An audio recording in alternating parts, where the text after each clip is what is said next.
Just being thrown into a game can be quite hard. Nearly every game has a tutorial level. Talking about video game design, a tutorial is any tool that teaches players the rules and controls of the game. Some tutorials are integrated into the game, while others are completely separate and optional. The common problem is many players want to skip it immediately, and for most tutorials this is absolutely fine. I for myself don't need to know that I jump with spacebar. I did it already a million trillion times. For a new player, a tutorial makes sense, but not maybe for the biggest part of the audience. Then let's think about the other way around. There are players that just hate tutorials. They skip it and maybe miss out a key mechanic that is important, and later in game they're stuck and don't know how to come over obstacles. Then they quit the game full of frustration and anger. So how to solve that problem? This is a tough question. But before I come up with the idea for our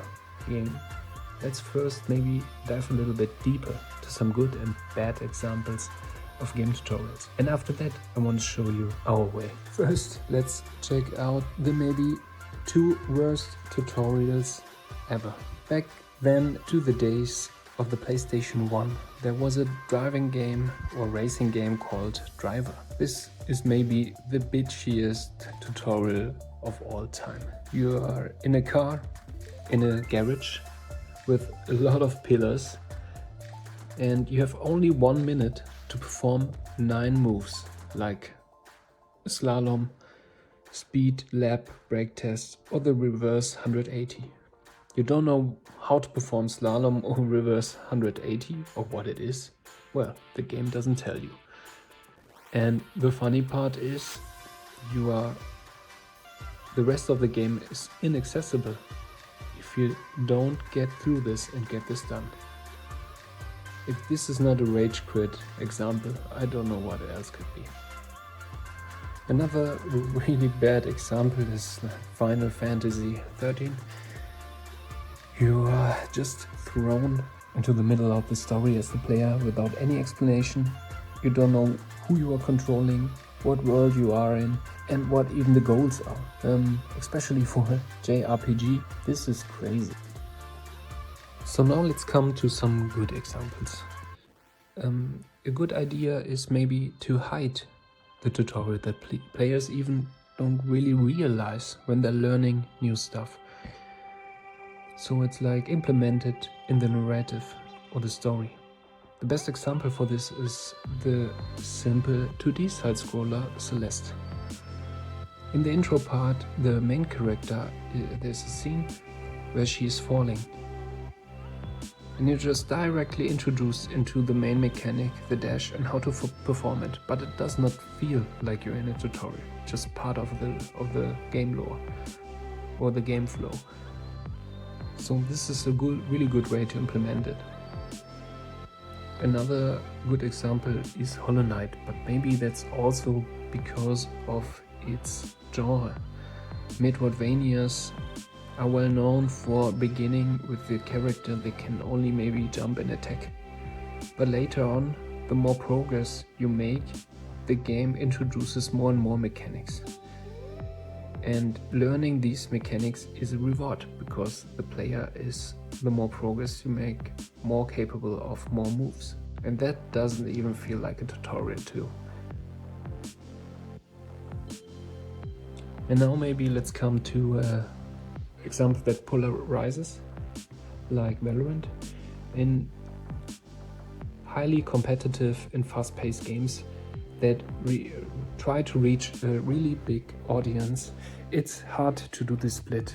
So Valorant decides to force the player to play a single player tutorial in this multiplayer shooter.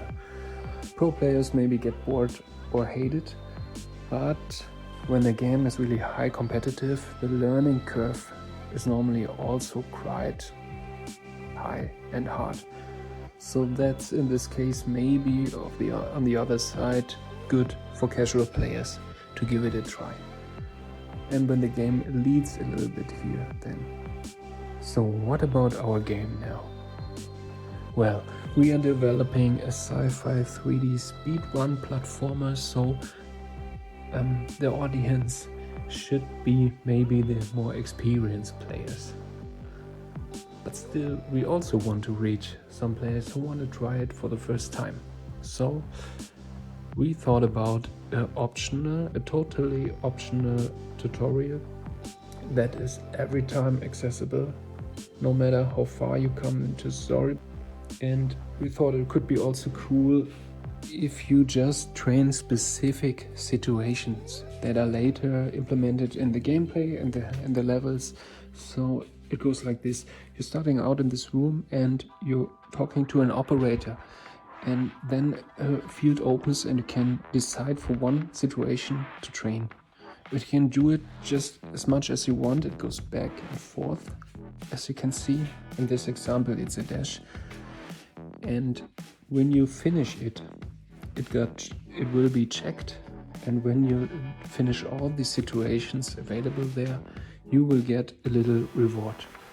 So maybe that's not also a motivation factor for new players, but also for better players to finish it and to give it a try.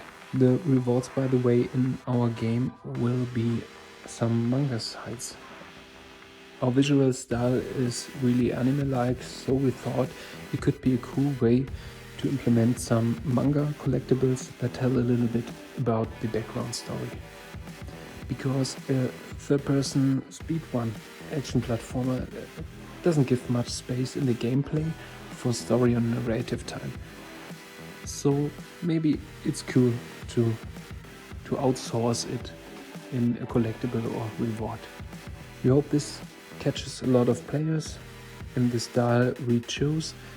And if you want to give it a try, you can go to itch.io or the link down below and test it for free. We appreciate every feedback, and I hope you liked the video. See you next week. Bye bye.